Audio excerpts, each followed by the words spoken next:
Hello everyone, ఈరోజు మన ఛానల్లో ఎంతో టేస్టీగా ఉండి సింపుల్గా ప్రిపేర్ చేసుకునే కరివేపాకు పచ్చడిని ఎలా ప్రిపేర్ చేసుకోవాలో చూద్దామండి. ఈ కరివేపాకు పచ్చడి రూపంలో కానీ పొడి రూపంలో కానీ రెగ్యులర్గా డైలీ కన్జ్యూమ్ చేయడం వల్ల జుట్టు నల్లగా స్ట్రాంగ్గా అయ్యి జుట్టు ఊడటం తగ్గుతుందండి. అలాగే ఇందులో ఉండే ఐరన్, ఫోలిక్ యాసిడ్లు రక్తంలోని హిమోగ్లోబిన్ పర్సంటేజ్ను పెంచి ఐరన్ లోపాలను కూడా తగ్గిస్తుందంట. అలాగే బ్యాడ్ కొలెస్ట్రాల్ని కూడా కంట్రోల్ చేసి హార్ట్ని హెల్తీగా ఉంచుతుందట.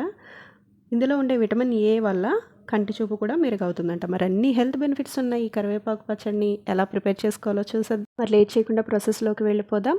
ఈ కరివేపాకు పచ్చడి ప్రిపేర్ చేసుకోవడానికి కావాల్సిన ఇంగ్రీడియంట్స్ కరివేపాకు అండి. ఈ కరివేపాకు 3 గుప్పెళ్ళ దాకా ఉంటుంది. నేను దీన్ని ముందు రోజు నైటే శుభ్రంగా వాష్ చేసుకుని పొడి బట్ట మీద తడంతా పోయేంత వరకు నైట్ అంతా ఆరబెట్టుకున్నాను. అలాగే దీనిలోకి 10 నుండి 15 వెల్లుల్లి రెబ్బలు, 1 స్పూన్ జీలకర్ర, 2 స్పూన్ల ధనియాలు, ఒక 10 ఎండుమిర్చిని ముక్కలుగా కట్ చేసుకుని పక్కన ఉంచుకోవాలండి.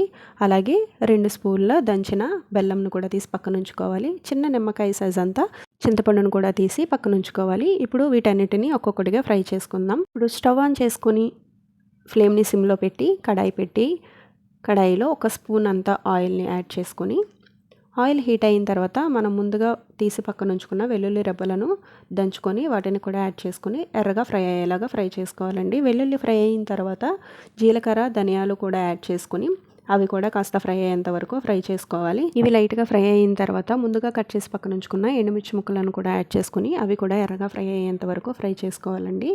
ఈ ఎండుమిర్చి కూడా బాగా ఫ్రై అయిన తర్వాత వీటన్నిటిని సపరేట్గా ఒక ప్లేట్లోకి తీసుకుని పక్కన ఉంచుకోవాలి.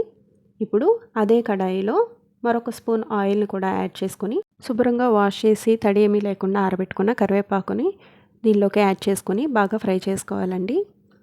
కరివేపాకు పచ్చడి టేస్ట్ అంతా ఈ కరివేపాకు పోపు దినుసులు ఫ్రై చేయడంలోనే ఉంటుంది. స్టవ్ని లో ఫ్లేమ్లో పెట్టుకొని నిదానంగా ఫ్రై చేసుకోవాలండి. అప్పుడేవి బాగా లోపల వరకు బాగా ఫ్రై అవుతాయి.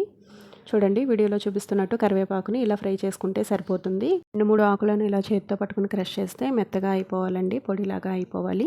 అలా అంతవరకు ఫ్రై చేసుకుంటే సరిపోతుంది. ఇప్పుడు వీటన్నిటిని పూర్తిగా చల్లారనిద్దాము. ఇవన్నీ పూర్తిగా చల్లారిన తర్వాత వీటిని ఒక మిక్సీ జార్ తీసుకుని ముందుగా ఎండుమిర్చి, ధనియాలు, జీలకర్ర, వెల్లుల్లిని మిక్సీ జార్లో యాడ్ చేసుకొని మెత్తటి పౌడర్ లాగా మిక్సీ పట్టుకోవాలండి. తర్వాత కరివేపాకు, చింతపండు, బెల్లం కూడా యాడ్ చేసుకుని మిక్సీ పట్టుకోవాలి. ఇప్పుడు ఒక మిక్సీ జార్ తీసుకొని ముందుగా ధనియాలు, జీలకర్ర, ఎండుమిర్చి వేసి అలాగే కాస్త రుచికి సరిపడా కల్లుప్పును కూడా యాడ్ చేసుకొని మిక్సీ పట్టుకోవాలండి. ఇది మెత్తగా అయ్యేంత వరకు మిక్సీ పట్టుకోవాలి.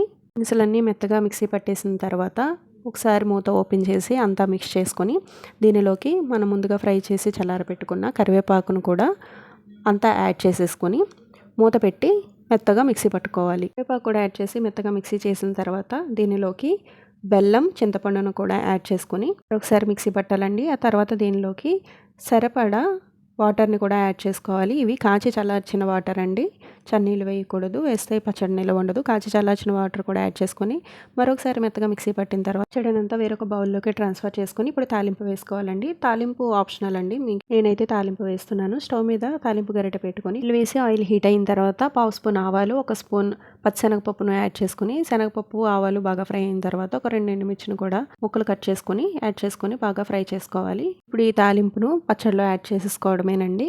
యాడ్ చేసుకుని ఒకసారి అంతా బాగా మిక్స్ చేసుకుని అంతా పచ్చడిలోకి మిక్స్ అయ్యేంత వరకు బాగా మిక్స్ చేసుకున్న తర్వాత ఎంతో టేస్టీగా ఉండే కరివేపాకు పచ్చడి రెడీ అయిపోతుందండి. వేడివేడి అన్నంలోకి సర్వ్ చేసేసుకోవడమే. ఈ పచ్చడి తాలింపు వేసాం కదండి, ఈ తాలింపు చల్లారిన తర్వాత దీన్ని ఒక చిన్న ఎయిర్టైటెడ్ జార్లోకి తీసుకొని స్టోర్ చేసుకోవడమేనండి. ఎంతో టేస్టీగా ఉండే కరివేపాకు పచ్చడిని డైలీ ఎంజాయ్ చేయొచ్చండి. ఇలా ఒక్కసారి చేసి పెట్టుకుంటే సరిపోతుంది. ఇది దగ్గర 10-15 రోజులు నిల్వ ఉంటుంది. కావాలంటే ఫ్రిడ్జ్లో కూడా స్టోర్ చేసుకోవచ్చు. వీడియో నచ్చితే లైక్ చేయండి. తప్పకుండా సత్యాంధ్రమై ఛానల్ని సబ్స్క్రైబ్ చేసుకోండి. Thank you all.